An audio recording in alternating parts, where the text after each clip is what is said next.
This is Trash Panda Publishing. Thank you for joining our podcast, where raccoons talk about books and publishing, and of course, anything related to raccoons. I'm your host, David James. Thank you for joining us for episode 11. Today is January 9. It's Friday night at 10:30. And today, a couple of things. Well, I got to start doing this. I got to start being more disciplined. Tell you what we're going to do in the podcast before I just launch into these monologues. Number one, I'm going to make a book recommendation today. It's a nonfiction, so there's going to be a book recommendation today.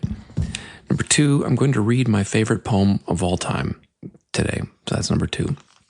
Number three, I'm going to plug what will be the next show, which will be tomorrow, Saturday night. That'll be our third topic. And then finally, we have a chapter reading today. Today's book is Fire and Water from Brittany Dodson. And that one, I have read that book and I have done a review on it, which I actually really, really enjoyed this book. And Brittany has asked me to read chapter 2. So that will be our 4 things. So let's get into the first thing. Hopefully I remember the order. Recommendation. So Franklin Library is a publishing company that used to be linked to the Franklin Mint. If you are old, and when I say old, somebody over the age of probably 40. I'm 55, so maybe that. I don't view myself as old. But if you were around in the 80s and remember TV commercials for the Franklin Mint, they were always trying to sell coin collections, and they were very popular in that time. I don't know if they're popular today, and I don't know if the Franklin Mint is even still around, but the Franklin Library is not. This was either a spin-off company or a division of that, and they published very, very high quality, at least initially, because I know some of you are going to say, no, they didn't, DJ. Somewhere along the way, they published crap. I'm going to get to that. At the beginning of their publishing life, they published very high-quality leather-bound books of classics, classic literature, and, like Tom Sawyer, Huckleberry Finn, Moby Dick, things like that. And they expanded. And they moved into nonfiction, mysteries, that kind of thing. Eventually, and they were competing with Easton Press, which is still around, it's still printing high-quality books. I collect these books. They are expensive. And if you're lucky, you can find them in old used bookstores for $20, $30, $40, $50 a piece. If you buy them new, well, you can't buy Franklin Library books new anymore. But Easton Press books you can buy new on their website. The cheapest ones are like $100.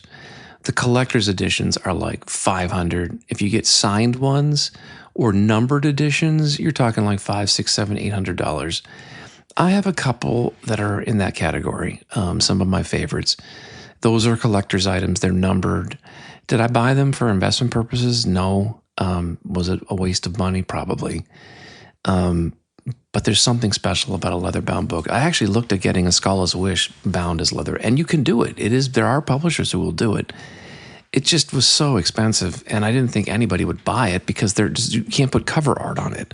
It's just leather-bound, and it wouldn't look good on the shelf. Well, let me rephrase it. It would only look good to me, and I don't think there would be any audience or market whatsoever, and I didn't think I'd be able to sell them. And you have to buy like 500. And I'm like, these books would have to sell for $100 and I have to sell 100? So I passed on that. But someday, if maybe this book does hit the viral lightning in the bottle thingamabopper, I'll do it. But anyways, back to my book recommendation. I'm holding in my hand here a first edition nonfiction book called Women in Crisis. It is written by a husband and wife team, Robert Coles and Jane Hallowell Coles. I bought this at a used bookstore in Sudbury, Massachusetts this summer. It was $15. I'd never heard of it. It's not a novel. It is, how would I describe it? It is a decades-long a project from this husband and wife team where they went around and interviewed women across the country in poverty, basically, in the 60s, early 60s, and they followed their lives from, might have even been the 50s, into the 60s, into the 70s. So they picked like 3 or 4 women. Yeah, it's 5 women. And they sort of started with them when they were like around, call it 18 years old. They've discovered the circumstances of their lives, which were terrible, by the way. Women really didn't have rights, or, not the kind of rights they have today. Yes, America was still a much better place than anywhere else in the world. But still in the 50s and 60s, women didn't have the economic opportunities they have today. They, in many cases, were even more abused or controlled than they are today. They just didn't have the clout and the mobility and the freedom and that women today have. Not that women today are done with, I hate the word to use, freeing themselves, but establishing themselves completely separate and apart from men. Now, I am a huge proponent of marriage. I think men and women should be married, and I don't think they should just be couples without marriage. I'm a huge, huge fan of marriage. I've been married for 30 years. I don't think women should be subservient to men in any relationship. A man should treat a woman with respect and should love her and honor her dreams, support her dreams. And these women did not get that at all, really. And this book does a very nice job of revealing these women's hearts and their dreams, in many cases that were absolutely crushed. It was sad, but in some cases, despite the horrible starting point that these women started in some cases the women had some measure of success. In others, I don't want to say they went backwards, but their dream that they established for themselves was so small that, yes, they achieved it, but I was so sad that their dream was so small. Because I have huge dreams. To me, I'm always talking about like home runs. I don't expect to hit the home runs, but if you don't have a home run idea in your head, you're never going to hit it. But some of these women did have a home run idea, big ideas, and some didn't. I cannot recommend this book enough. It is so eye-opening. When I read these books, I have a journal, and I like to I don't underline in these books. These books are very expensive, and I don't mark them at all, but I have a journal in which I will transcribe quotes that are meaningful for me. Page number, what the quote is. I took more notes from this book than I have from many, like I would say probably 10 other books combined did not even produce more notes than this one. And I'm talking about classics like Hemingway, things, Moby Dick, that kind of stuff. There's a lot of memorable lines in those books, but this one had more takeaway, and they're direct quotes. These are interviews with women told in narrative style, and the women, the wisdom coming from their lips as they recount their stories and provide their observation on society, their pain, sometimes their celebration, their commentary on men. Oh my goodness. And this is before the internet, before even caller ID, before email, before even, in many cases, air conditioning. Grocery stores hadn't even come into being. In fact, one of these stories talks about how the grocery store was just coming into play, and people before that, I hadn't even thought about this, were still either farming themselves, growing gardens in their backyard, or buying milk from a farmer that was delivered. And I'm spending way too much time on this. But if you are very interested in sort of learning about a woman's condition in the late 50s, early 60s, and how it progressed through the 60s and into the early 70s, and I think in one story even went into the early 80s. And it's not just African-American women. There is an African-American woman here who was a sharecropper. Oh my goodness, that life was terrible, and I didn't know much about it. There are white women in here. They're all poor. So that's the one thing they have in common. There are some that are married. There are some that are not married. There's one that wants to be married. There's one that has children. They actually work what I would consider lower middle class jobs, but they live paycheck to paycheck. And her husband works in a factory, but they're stuck. There's something in this book that spoke to me, and I cannot recommend it enough. So again, the title is called Women in Crisis, written by Robert and Jane Hallowell Coles. It's by the Franklin Press. I don't know if it's published in Amazon today. I hope so, because I don't know how easy it would be to track down this leather-bound version. But that's my book recommendation for today. Okay, now for my favorite poem of all time. It's not from a poet that probably anyone's ever heard of before, although the poet is supposedly famous. The poet is Edwin Arlington Robinson, and he was a poet. Let me get the book open. This is also from a Franklin Press leather-bound book. And it is, I got to get my glasses on here. All right. He was a poet in the late 1800s, so he's not like well known to me like T.S. Eliot or Emily Dickinson or Frost. I don't remember studying him in school. And the poem I'm about to read to you was written during the period of 1890 to 1897. And it was from a collection of poems called The Children of the Night. It's only two verses, and the poem is entitled Dear Friends. I'm going to read it, and then I'm going to break it down as to why it's so meaningful for me. Dear friends, reproach me not for what I do, nor counsel me, nor pity me, nor say that I am wearing half my life away for bubble work that only fools pursue. And if my bubbles be too small for you, blow bigger than your own the games we play. Then fill the frittered minutes of the day. Good glasses are to read the spirit through. And whoso reads may get him some shrewd skill, and some unprofitable scorn resign, to praise the very thing that he deplores. So friends, dear friends, remember, if you will, the shame I win for singing is all mine, and the gold I miss for dreaming is all yours. Now, I know it's hard. You're not seeing the words, and poetry is all about seeing the placement on the page, so I'm going to go back through this. Dear friends, reproach me not for what I do. I take that to mean, don't chastise me for what I do. I am a poet, or in my case, I'm many things. I'm a lawyer, I'm a musician, a wannabe musician. Some would say I'm a wannabe writer. But hey, I got a Kirkus Get It Award, so I am a writer. There you go.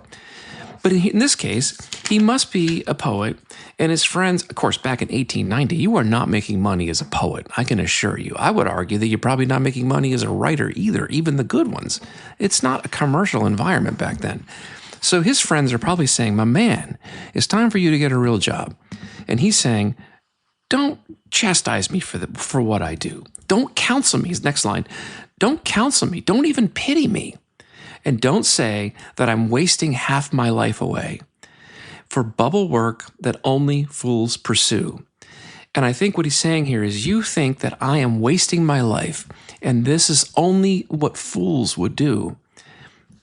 And then he says, if my bubbles be too small for you, blow bigger than your own the games we play. Now, this one's interesting to me. Bubble work that only fools pursue. Now, bubbles to me, I start thinking like, you're blowing a bubble of bubble gum. And I know he's probably not talking about bubble gum, but the same thing could be true for soap bubbles. When we were kids, there was always a contest who could blow the biggest bubble. And eventually some kid would blow a huge one and it would pop all over his face. It was a contest. It was an accomplishment. It had risk. I think what he's saying here is my risky work is something that only fools pursue, meaning if this thing fails, I'm starving probably. And then he goes on to say, blow bigger than your own the games we play. I think what he's saying here is, I think there's some bragging going on. You might be bragging about what you are doing in your business, blowing bigger than your own. And I'm over here and you're accusing me of wasting my life. And you're telling me, the next line says, to fill the frittered minutes of the day, good glasses are to read the Spirit through. I think that last line is saying, good glasses to read the Spirit through, meaning reading glasses, I think. I think what he's saying is, and I could be wrong, poetry means so many things to so many people, and I am not a trained poet analyst. But why I love this poem so much is I think he's saying is, you need glasses to study what I'm doing, because my words that I'm putting on this page will cut to your spirit. You think this is frivolous what I'm doing, and I am doing soul work here. They're not frittering the minutes away in the day. You might think so, but don't chastise me about it. Don't counsel me and do not pity me. To me, that's what the first stanza is saying. The second stanza goes on to say, whoso reads may get him some shrewd skill. So I think what he's saying is reading is really important. And I think he's probably saying more than don't just read my poems or whatever he's writing. And then he goes on to say, some unprofitable scorn resign, to praise the very thing that he deplores. This one's interesting, to praise the very thing that he deplores. Well, is he saying that to praise the very thing that he deplores means that he hates whatever it is, but he's going to praise it? Now, I assume it's not false praise. But I think what he's saying is if you read this, you're going to end up liking it. And then he goes on to say, so friends, dear friends, remember, if you will, the shame I win for singing is all mine. So let's stop there. The shame I win for singing is all mine. So in effect, he's owning it. He's basically saying, yeah, I get it. Singing draws attention to yourself. It's not like whispering. He didn't say whispering. He said singing. And his friends are counseling him at the beginning of this poem. They must be, and they're reproaching him. And they're even taking pity on him. They're probably saying, you got to stop this poetry nonsense. You're wasting your life away. And he's saying to them, if you just put your glasses on and read what I'm doing, you would realize that what you deplore, you would actually praise. And what you would read, you would find that it cuts to your soul. And the singing, how loudly I'm drawing attention to myself, the shame that I get from that is mine. I'm owning it. And the last line is my favorite line in the poem. The gold I miss for dreaming is all yours. What he's saying is, you want me to go work and make money, gold. And he's saying the gold that I'm not going to get because I'm working on these books and poems or whatever he's writing. I get it, guys. I'm not going to get rich doing this. And that's fine. The gold that I miss, it's yours. Go get it. Fine by me. And that's why this is my favorite poem. It's called Dear Friends, and the poet is Edwin Arlington Robinson. I may do more of these. I love poems. I absolutely love poems. I like trying to analyze them. I could be totally wrong. That could be the complete wrong way to analyze the poem. If you enjoy that and you want me to do more of those, tell me your poems. I'll break them down on the air here. Okay, why in the world did I do that? Why did I introduce a poem out of nowhere? And why don't we have Crimson? Well, tomorrow we are going to have Crimson, and we are going to have Ava, and we're going to have Lulu Smiles. And Lulu Smiles' book called Choose Your Own Self-Discovery, Ink in the Chaos, is a choose-your-own book written in poems. So tomorrow she is going to help me work through her book, which is in poem style, and she's going to share some of her poems with us and explain, as a poet, what she was doing. So that is the preview of what we are going to do tomorrow night. And again, if you want more poems, let me know.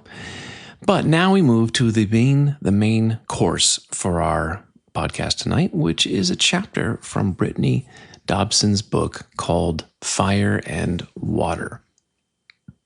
Let me make certain I got that book title correct. Yes, Fire and Water. I have read this book. It's book one of a five-part series Now, I have to apologize in advance.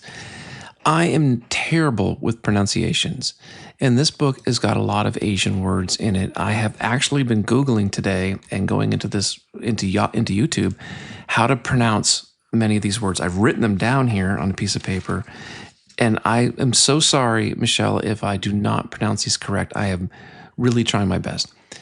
But let's introduce you, Brittany Dodson. This is her bio, by the way, on the Amazon page. So it says here, she's always been captivated by the power of a good story. Well, get in line. Well, that's a terrible way of saying it. Me too. Let me do that.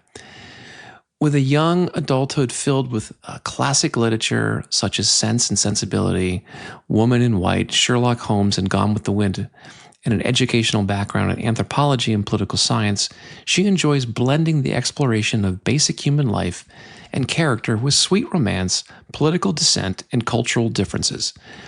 All right, there's a lot there, so let's break that down. First of all, I love Sense and Sensibility. And Gone with the Wind is my wife's favorite movie, and therefore it's my favorite movie by definition. I'm also a political science major, so you and I have a lot in common. I also am a hopeless romantic, and my book, A Scholar's Wish, is all about romance. Political issues in my book too, and I've read your book, and I haven't read the whole series, but what you set up in your book one, I can see the political conflict coming and definitely the cultural differences. So what she has in her bio is absolutely reflected in her first book. She lives in beautiful Idaho with her wonderful husband and two energetic boys. And when she's not writing or reading, she has a day job researching social problems and spending time loving on horses. Wow, maybe you have horses. First of all, I lived in Idaho when I was how old was I? I was in sixth grade, however old, fifth and sixth grade. I lived in Moscow, Idaho. My dad was in the Army, and we were stationed there. There was no military base there, but he was sent there to go to school at Washington State University, which is in Pullman, and we lived in Moscow. That was when Mount St. Helens erupted, and that whole area, that whole part of the country got covered in ash. So in Moscow, we had about 1.5 inches of ash, and I have some in a little glass vial. Why? I don't know. It's not worth anything, but I have it. I loved Moscow. It's beautiful. Also, Coeur d'Alene, Idaho. I don't know which part of Idaho you live in, but I would say anything north of the Snake River is gorgeous. Anything south of the Snake River struck me as like the desert. Like Lewiston. I remember going on field trips to Lewiston, which is down by the Snake River, and I remember going to a milk factory down there. Beyond that, I know they grow potatoes beyond that. But anyways, I do agree. So you're saying beautiful Idaho. I'm going to assume you are north of the Snake River, and I would totally agree that is beautiful Idaho. All right, enough of me commenting on Idaho. Let's get to your book. A little bit about the book before I actually read the chapters. So the back of the book piece that says here, in a world split by centuries of oppression, the Chayara rule with an iron grip, while the Yukahato endure an exploitive underclass who serve as laborers, stripped of opportunity, their roles limited to servitude, cleaning, building, slaughtering, and serving the whims of their masters. The only escape from this drudgery is to become Ohogasha, a highly trained guard sworn to protect the Chikara elite at the cost of freedom and self. Kaya, the sheltered daughter of a ruthless Shiara politician, has always struggled with the inequities of her world. A fervent supporter of the Yokusho subjugation demands loyalty to his cause. But Kaya's heart quietly rebels, and when political tension escalates and rebel forces threaten her family, Kaya's is forced to take a Yokusha to live as a living shield meant to protect her at all costs. Taiga is unlike any Yokusha Kaye imagined, sharp, quick-tempered, and deeply resentful of the system that enslaved him, as he sees Kaya as another entitled Shikara, unworthy of trust. And yet beneath his defiance lies a glimmer of something Kaya has long sought, a spark of humanity, and a connection in a world long divided. So that is the setup on the back of the box, or back of the box. There I am thinking it's a video game. On the back of the book. Brittany asked me to read chapter 2. Now, again, I apologize for trying to, there's a lot of Asian words in here, and I have written them down, trying to pronounce them correctly. Apologies in advance, Michelle, if I do not get these right. I've tried. Taiga. Tesori Taiga lay on the hard mattress of his metal-framed twin-size bed, staring vacantly at the flaking concrete ceiling while throwing a hard rubber ball up and down towards a familiar yellow stain. His favorite pastime of late. It was mid-morning, long after morning exercises, still many hours away from the afternoon ones. Nothing to do but wait.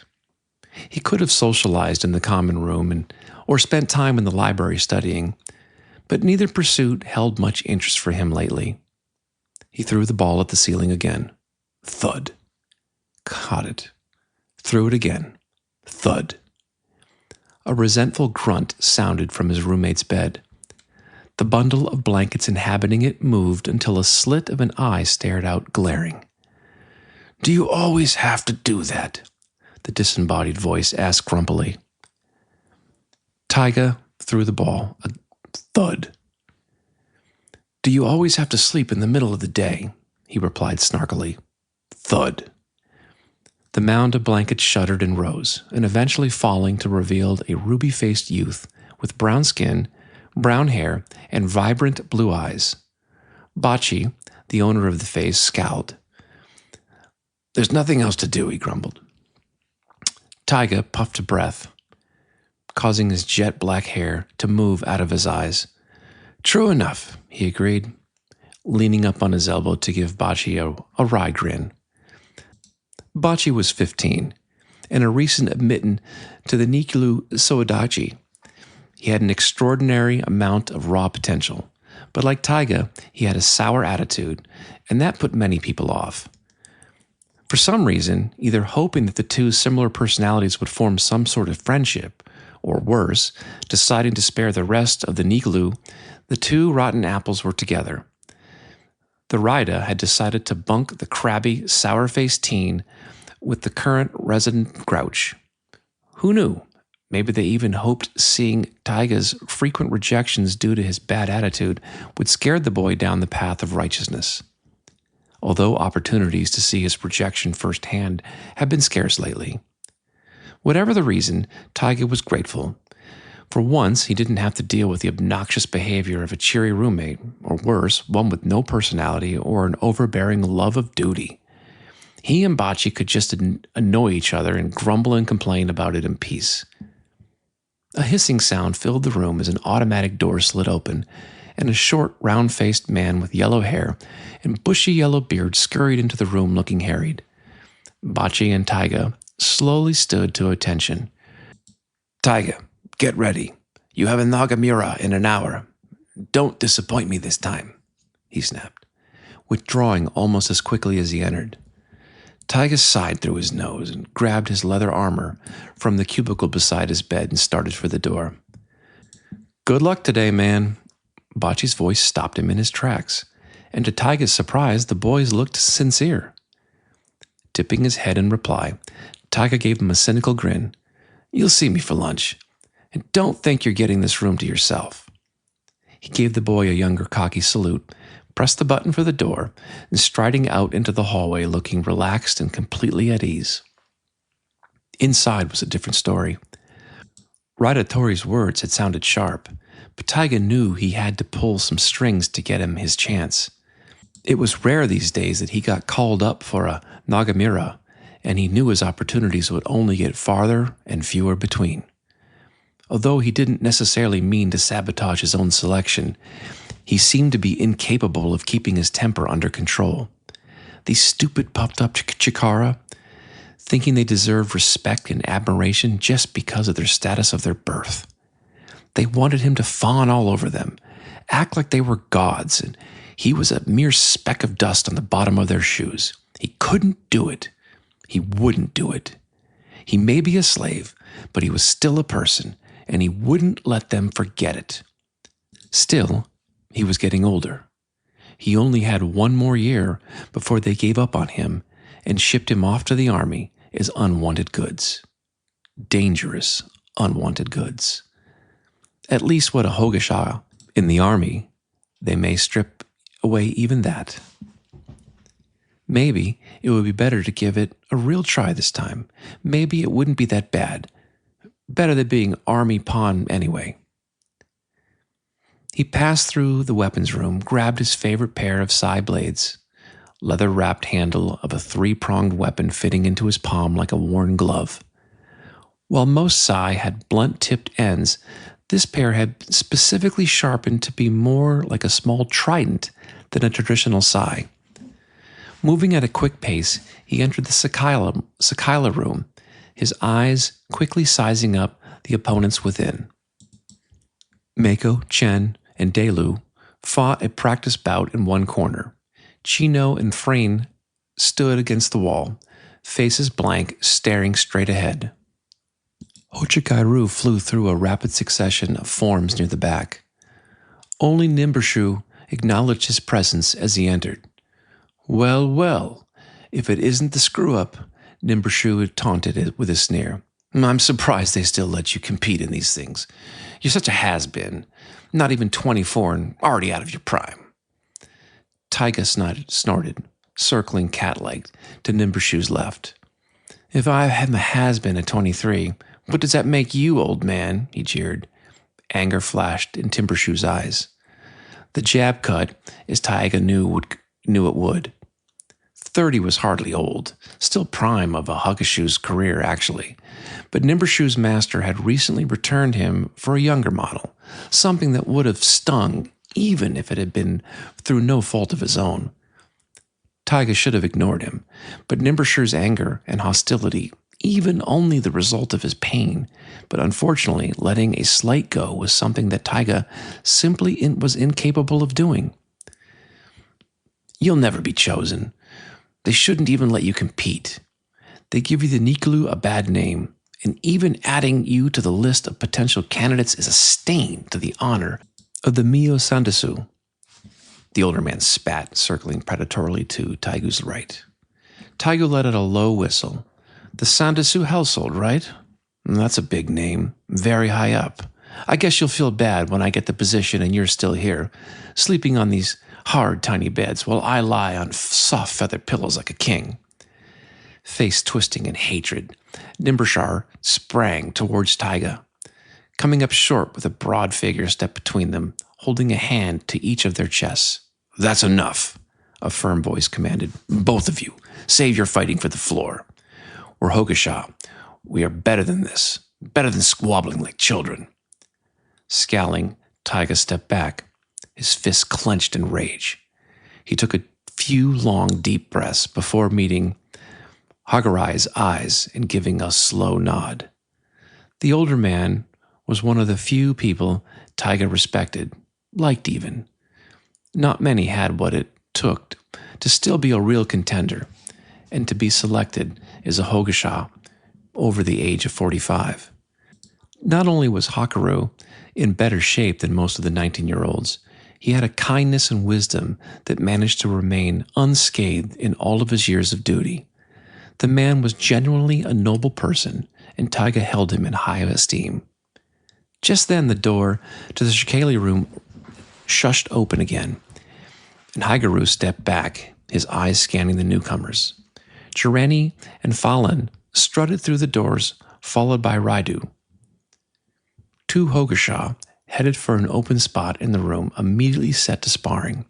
Raitora hurries forward, motioning for Taiga to follow. With a roll of his eyes, Taiga followed in step next to him, expecting a long, winded speech about his behavior. To his surprise, when they reached an unoccupied corner of the room, Raidu swirled on him, not with a barrage of orders, but with a look of deep concern. Taiga, he started, his voice uncommonly soft. I want you to try this time, please. Try and control your temper. Show a little respect. Kiwi Kiada Sandasu is a kind woman, and a chance like this won't come up again. And any chance may not come up again. You're lucky I was able to include you even this time. They wanted someone with experience. It was only by the grace of God that I was able to convince them that in your case, age equaled some experience. You're a brilliant prodigy. Your speed, your strength, flexibility, incredible. I've never seen anyone like you. But that temper is going to get you killed on some godforsaken desert flatland in an army tent. Listen, Taiga, don't do that to yourself. Taiga gazed at the older man in shock as a glassy sheen covered his eyes. Taitora had always had a soft spot for him, and for some reason Taiga could never quite figure it out. He had always worked hard to give Taiga the best chance of succeeding, even when his surly temperament and unchecked anger should have gotten him kicked out years ago. A long sigh deflated Taiga's body. It was obvious that this was his last chance. One last shot before even his mentor gave up on him. He gave Raitora a weak smile. I will try, Raida, I promise. Closing his eyes in relief, Raidator gave a low, slow nod and reached up and pat Taiga on the shoulder. You'll succeed, I'm sure of it, he asserted, before scrambling away to complete his preparations. A short amount of time later, Raida Vincenzo walked into the room. The man's sharp eyes looked the group over, his bushy brows furrowing in distaste when they landed on Taiga. Bouts will begin shortly. You all know the drill by now. Go in as a pair.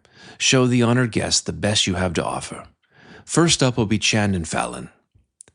The pair stepped forward to follow Raido Vincenzo into the main showroom, the door sliding shut behind them with a deep thump.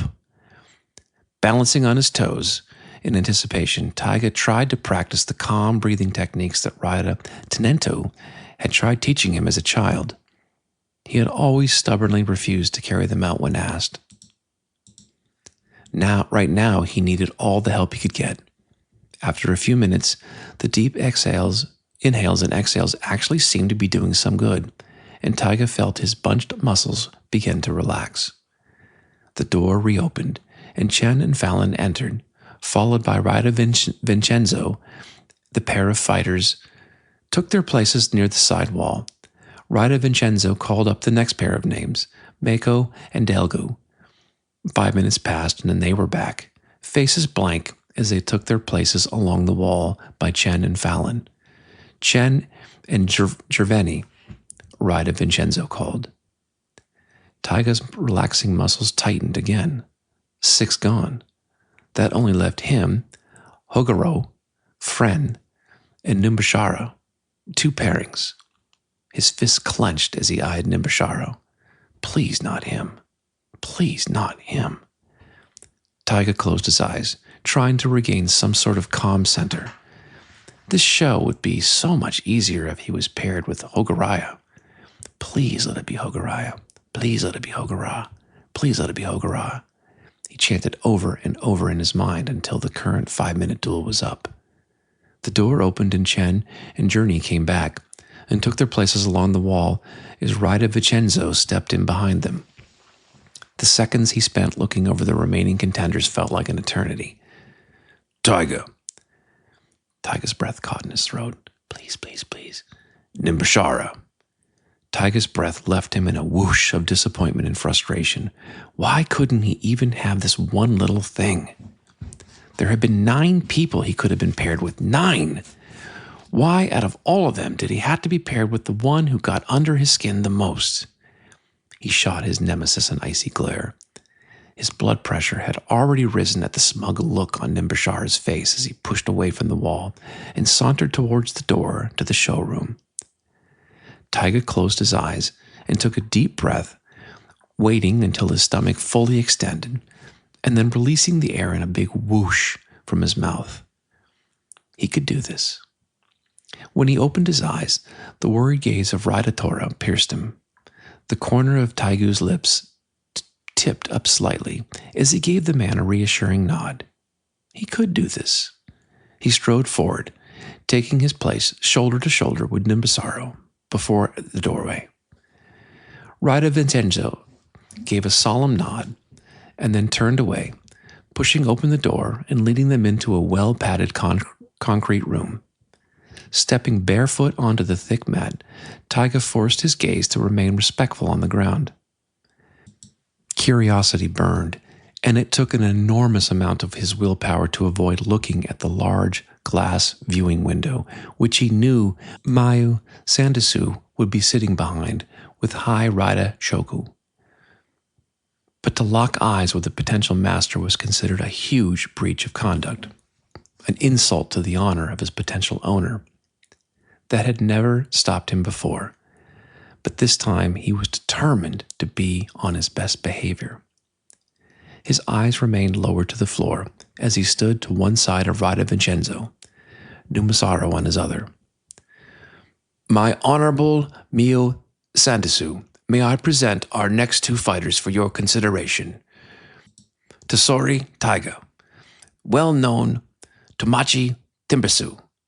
He threw up his hands for dramatic effect, stepping back to fade into the darkness as Taiga and Nimbusu gave a deep bow in the direction of the viewing glass before moving to the opposite ends of the room. They stood facing each other, eyes still downcast, about 10 paces apart, until a sharp "Aye" was called. The piercing sound of two pieces of wood slapping together echoed through the enclosure. Taiga's eyes shot up and his body automatically shifted into a defensive stance as he palmed his pair of sai, holding them butt first in front of him. He longed to swipe that smug expression off Nimbusu's face and grind him into the floor. But the purpose of the Nagamari wasn't to beat your opponent, but to work together as a team to showcase each other's strength, something Taiga was already finding especially difficult since his partner was someone he despised. His fingers clenched together around the sai. The vein in his neck began to throb from the pressure of keeping himself constrained. Nimbusu, whose weapon of choice today was a long pole, slowly advanced in a cat stance. A cruel smile glinted at the corner of his lips as he suddenly sprang forward, thrusting the end of the pole towards Taiga's middle. Taiga flipped his blades around, sidestepped, blocking the pole thrust with a well-aimed double-blade whack to the side. The resounding thwack of the wood meeting the metal echoed through the room, and Nimbusu immediately launched another attack, bringing the pole around his back into an arc towards Taiga's head. Ducking, Taiga lifted one blade to catch the pole in the forked handle, letting it slide through the wood grain as he gathered his momentum, and then spinning in a circle and aiming a kick towards Nimbusu's side. Nimbusu neatly avoided the blow, pulling his pole free and launching into a quick series of jabs. A hot rush of air roared through Taiga's veins. Of course Nimbusu would try that and hog the spotlight. In the Nagamir, both sides were supposed to take turns attacking and defending and giving each party an equal opportunity to show off different offense and defensive moves. It looked like Nimbusu was going to try and deny him the chance to show half of his moveset. Well, it wouldn't be as easy as he thought. Taiga gritted his teeth in determination, blocking each jab with an alternating blades and then launching forward into a half-arc flip, spinning around to poke Nimbusu slightly in the side with the butt of his weapon. Twisting frantically, Nimbusu tried to dodge the block, but he wasn't quick enough. The round handle of Taiga's blade barely scraped his side in a slight but undeniable hit. Fury marred his features, and Taiga didn't even have a second to enjoy his minor victory before Nimbusu was already after him again with a rapid-fire set of jabs and swings, forcing Taiga back. Just as Taiga regained enough footing to launch a counterattack, Nimbusu feinted back, allowing Taiga to sail past him and then bring up his pole to wrap the younger man's shins, tangling his legs with the pole and sending him sprawling to the ground. Taiga recovered quickly, ducking into a roll and letting the carry-through propel him to his feet, and then whirling to face his opponent again, blades at the ready, an angry roar pounding in his ears. The small cirque smirk Nimbursoo gave him was the last straw before Taiga's thoughts of self-control fled. He was going down. Taiga stood, whipping his blades to his side. He launched forward, only to flip to the side, drawing Nimbursoo in and then going for his stomach, deflecting the pole staff with one blade as he jabbed the handle of the other hard into the other man's side. Letting out a grunt, Nimbursoo stumbled, barely turning in time to deflect Taiga's next set of attacks, his own attacks slightly faltering under Taiga's intensity. First one blade, then the next, coming from this side, then the other, twisting, flipping, twirling. Taiga was a one-man show of graceful fury. Metal clanged against wood again and again as Taiga threw everything he had at his opponent. By the time his blades blocked, Nimbursoo's pole, in a match of will and power and strength, both had sweat streaming off their bodies and down their faces. Nimbursoo's eyes widened in fear as he stared into Taiga's ferocious fire eyes, realizing just how outmatched he really was. Lips quirking with a smirk of satisfaction, Taiga pulled him in closer with one blade, slamming the other towards his groin, and then kicking him away as the blow hit its mark. Nimbursoo flinched in pain. Stumbling backward, Nimbursoo tripped over Taiga's feet. His adversary pouncing in an instant, Taiga's blade held to his throat as he landed on his back. "Time!" Rida Vincenzo called, clapping his hand next to Taiga's ear and subtly pushing him back. Taiga stepped away, his vision still hazed with a dense cloud of hatred. Rising slowly to his feet, Nimbursoo wiped a thin trail of blood from a cut in his lip as he held Taiga's gaze, eyes spewing with venom. A tense moment drew out, shattering only when Rida Vincenzo cleared his throat, prompting both men to bow to each other and then towards the window. They were quickly ushered out, Vincenzo spewing a barrage of angry chastisements at Taiga's unbelievable lack of self-control and selfish ambition. The trio stormed into the Sakali room. Taiga and Nimbursoo were immediately striding for the opposite sides of the chamber. Quickly assessing Taiga's barely concealed rage and Nimbursoo's angry sulk, Togarah met Taiga's ferocious gaze with a look of sadness and compassion. Tearing his gaze away from the older man, Taiga slumped against the wall, blood still roaring in his ears, making his vision cloudy. That big idiot. He had ruined everything. If only it had been anyone but Nimbursoo. He could have controlled himself, but if it was someone else. But that fool, that big, brainless mass of muscle. His actions provoked Taiga beyond endurance. How was he supposed to have responded to such a blatant assault? Well, truth be told, Taiga was just as angry at himself as he was at the other fighter. He had blew it. His one last chance, and he had blew it. All because he couldn't keep his damn temper under control. Stupid. I'm going to stop there because this chapter goes on and on and on, and we're getting close to the 50-minute mark. So I have read this book, and this chapter goes on for like another 3 pages. This book is really good. Taiga, and I know, I'm so sorry, Michelle. I know this is probably not how these names are pronounced.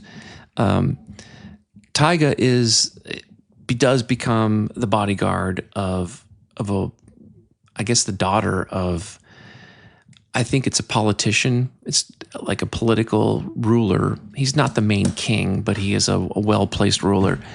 And their relationship is fascinating. If you like slow burn, forbidden love, this is your book. If you like, I think that's I'm going to leave it right there. It is phenomenal. The characters are great, and this is a 5-book series, so it's not all wrapped up in one book. It's just barely getting started. I gave it 5 stars on Amazon. It is part of the Kindle Unlimited library, so there's no reason why you shouldn't check it out and read it. It's called Fire and Water by Brittany Dodson, and you should get it. So I'm going to sign off now. Until next time, tomorrow night, Crimson and Ava. See you then. Thanks for listening to Trash Panda Publishing Podcasts. And like all raccoons, stay curious.